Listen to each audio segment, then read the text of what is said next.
Olá, pessoal! Nós vamos nessa semana, a aula dessa semana, a gente vai retomar o que a gente já estudou no capítulo 14, para que no dia da nossa aula online, que vai ser quinta-feira, vocês já tenham uma base assim do que a gente já estudou, né? Que vocês relembrem o que a gente já estudou, por isso que eu acho importante estar retomando o que a gente já estudou no capítulo 14, tá bom? Para a gente estar bem informado na nossa aula ao vivo na quinta-feira. Retomando aqui o nosso slide das bactérias e as arqueias. Lembrando que as arqueias e as bactérias, pessoal, elas são procariontes. O que quer dizer isso?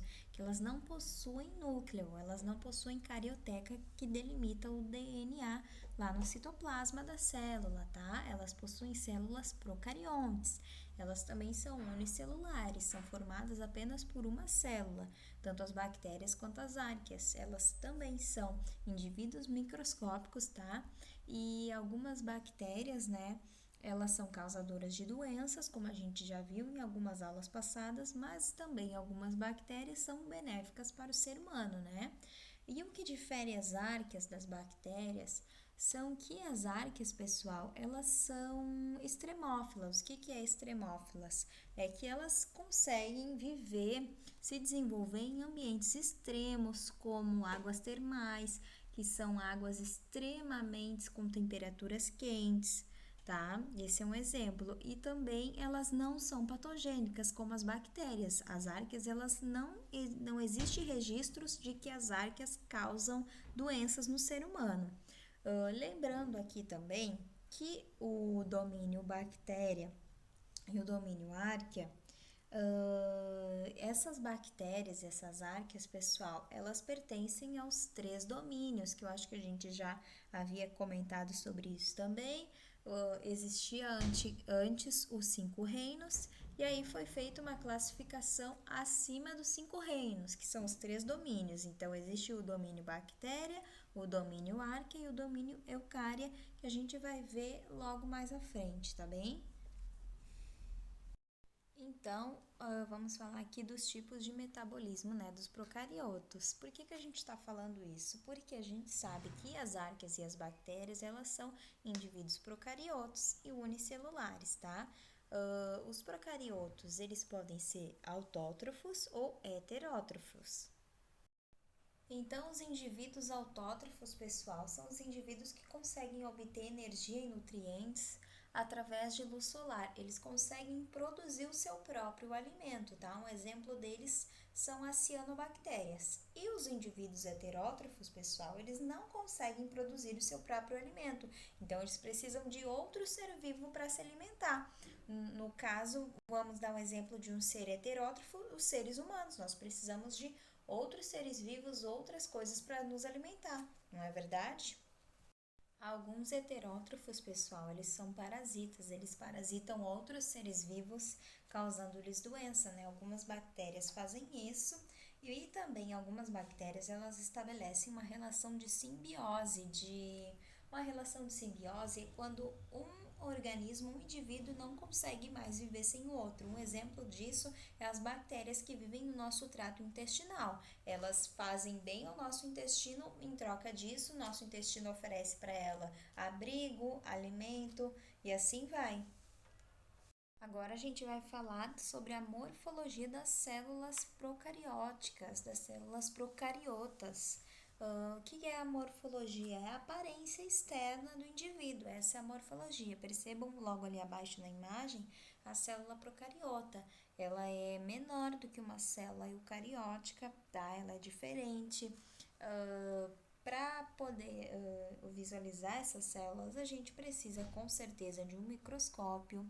Ela se diferencia da célula procariótica pelo tamanho e por causa também que a célula procariótica, que é a que nós estamos em evidência, que estamos estudando agora, ela é mais simples em relação à célula eucariótica. Ela possui menos organelas, menos estruturas celulares do que a célula eucariótica. Assim sendo a célula procariótica uma célula mais simples. Então, vamos falar da reprodução das células procarióticas, né, pessoal? A gente, retomando aqui, a gente sabe que as células procarióticas, elas se reproduzem por fissão binária ou por bipartição, tá? A reprodução das bactérias, pessoal, das arqueias, elas são feitas assexuadamente, não ocorre troca de material genético aqui nesse caso, tá?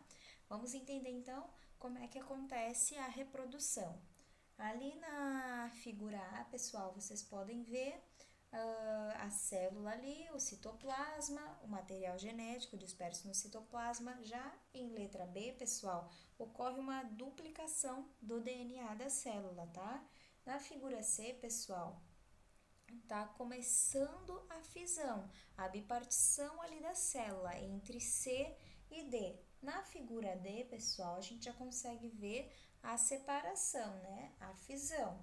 E na figura E, por fim, pessoal, ocorre a formação de duas células filhas. Então, prestem atenção que lá em A existia uma célula mãe que deu origem a letra E a duas células filhas. Essa é a reprodução das células procarióticas, tá? É só importante salientar, como a gente falou, de reprodução das células procarióticas, que não acontece troca de material genético. Existem alguns casos, mesmo na Existem alguns casos de troca de material genético, sim, mesmo sem haver a reprodução dessas células procarióticas, tá? Que é o caso de transformação, que é quando uma bactéria, pessoal, ela incorpora o seu material genético, um DNA disperso aí no meio.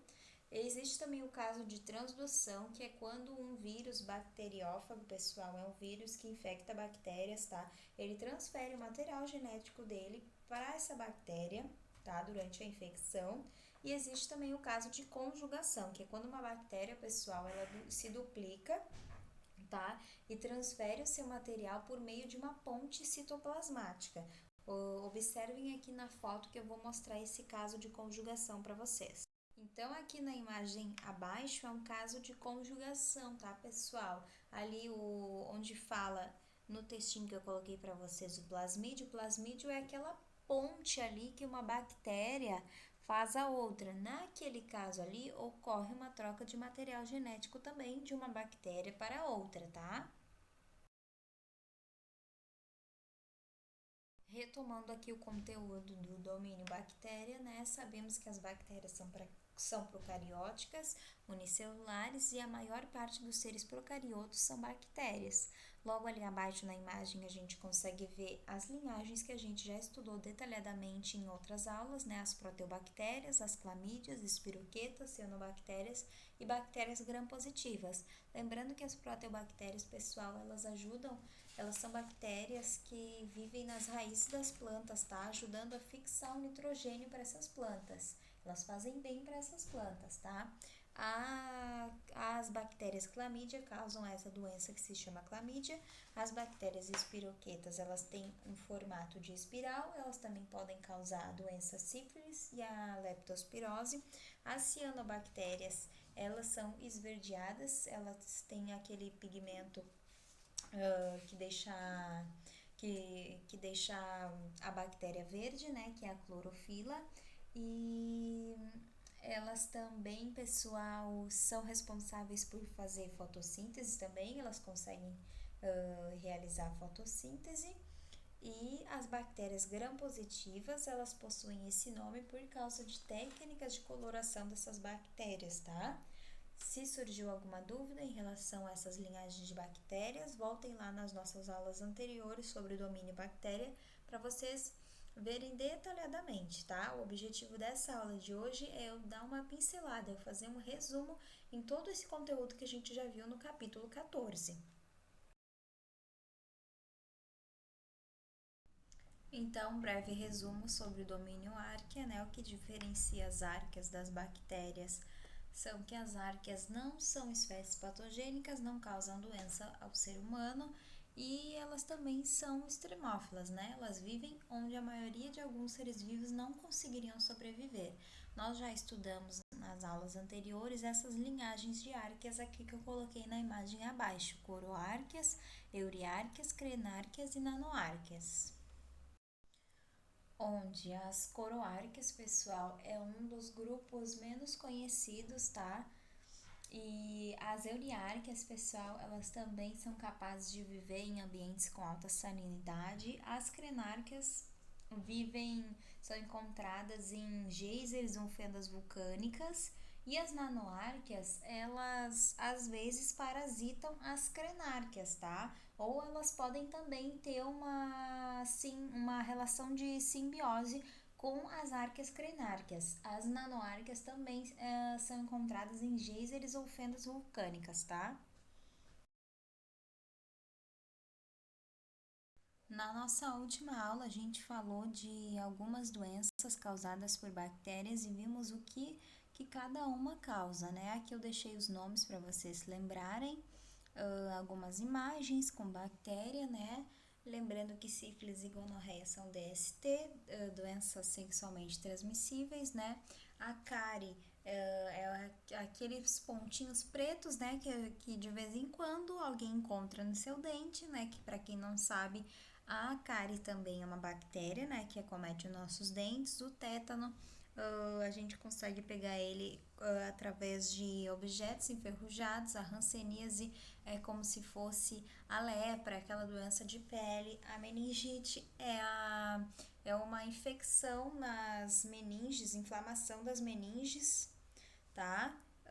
Que mais aqui? A tuberculose, nós já conhecemos, né? A infecção urinária também muito comum entre mulheres, principalmente. Falando das infecções bacterianas, a gente sabe que na história, né, as grandes doenças como a peste bubônica ou peste negra eram associadas, né, como a pragas, né? Não se sabia na época da Idade Média sobre procedimentos de asepsia, de higiene das mãos, de higiene das coisas, né, de esterilização, que é a desinfecção, né, para não causar doenças no ser humano. No século XX, acidentalmente, o médico inglês Alexander Fleming ele descobre a penicilina, né, de forma acidentalmente, onde ele tinha uma placa de Petri, né, com algumas culturas de bactérias e ali dentro daquela placa ele observou que se desenvolvia um fungo e aquele fungo matava aquelas bactérias.